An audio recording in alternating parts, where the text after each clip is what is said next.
9వ తరగతి డాక్టర్ ముకురాల రామారెడ్డి గారు రచించిన వలస కూలి గేయం. కూలి మస్తుగా దొరుకుతాదని కోస్తా దేశం పోతివా, ఎన్నడొస్తావు లేబరీ పాలమూరి జలరీ.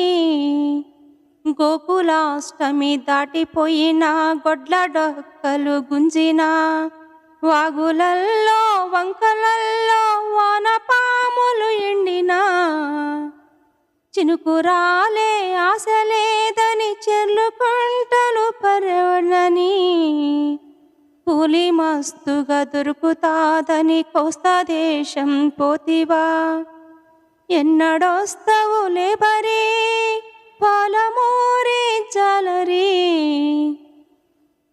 చాలువానే పడదు సరళా సాగరం నిండేది కాదని, చౌట మడుగులే ఎండే కోయిల సాగరం నిండేది కాదని, పైరులన్నీ వరుగులయ్యే పల్లెలో బతికేది ఎట్లని, కూలి మస్తుగా దొరుకుతాదని కోస్తా దేశం పోతివా, ఎన్నడొస్తావు లేబరీ పాలమూరి జలరీ.